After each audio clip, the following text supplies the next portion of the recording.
Takir, when you're ready, please do start. We look forward to your presentation. Yes, thank you so much, Kasha, and nice to meet you all. And thank you for the opportunity and inviting us to present at this platform. And hi, everyone. My name is Tuqeer Nasir. I am part of business development team here at General Graphene Corporation. My background is in nano engineering and nanotechnology. So graphene, I hold it very close to my heart, and I've been working on it for almost a decade now. And I've transitioned recently at General Graphene into a business development. And today we'll be presenting our updates from all the efforts which have been going on from the breakthroughs to scale, and how we are working to engineer quality into graphene manufacturing at scale, so that these are not considered separate and they're one and another as the same. So without any delay, I'll start my presentation.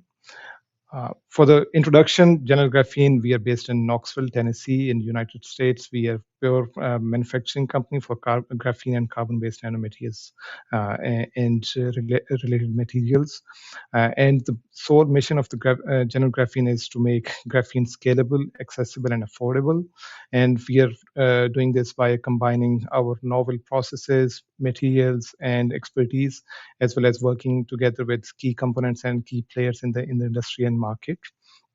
So I will not spend a long time on the graphene's fundamental properties. There has been a lot of discussions ongoing even today regarding what graphene is and what are its key properties and what makes it special, as well as starting from yesterday, there were very few discussions on the application of graphene and where it's becoming more relevant and related.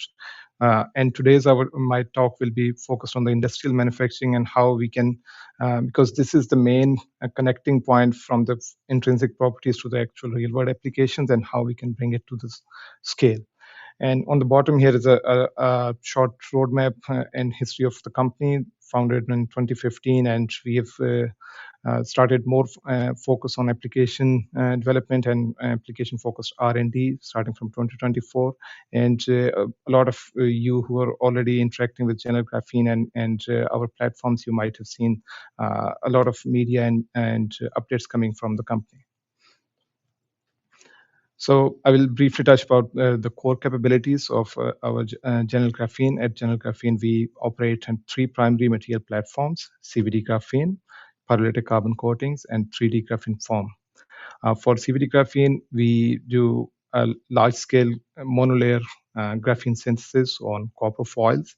And unique aspect of our graphene material is that it is grown using atmosphere pressure growth, and the way the equipment and process is designed, we are able to selectively deposit graphene only on one side. So it's not typical on both sides of copper, where you do need one additional step of removing backside of graphene for any future transfer or subsequent processes. As well as we also offer graphene transfer on wafer using wet transfer and so on polymers. And we can do up to A4 size 20 by 28 centimeters monolayer graphene sheets, which is our standard product, but we can do also up to 100 meters long rolls of graphene on copper. For the wafers, we can do up to 6-inch wafer transfer on oxide, prime, as well as other specialized wafers. For the pyrolytic carbon coatings, we have our 3 main products, and unique aspect about this coating is that this is also done using chemical vapor deposition, but it does not utilize any metal catalyst. So this is completely metal free, 100% carbon containing coating, which is in a pyrolytic carbon form, and we can deposit up to few micron thick coatings on dielectrics and oxide substrates. And we have seen quite interesting application for this. One of this is the C3 electrode, or the sensing electrode. which is directly comparative to SPE or screen printed electrodes, which we have seen even yesterday and today in few of the discussions. But it does not suffer from those fundamental limitations of the binders or the additives or slurry agglomerations issues. So this is purely made of carbon. It's highly robust, and it has very strong adhesion to substrate. So it has potential applications in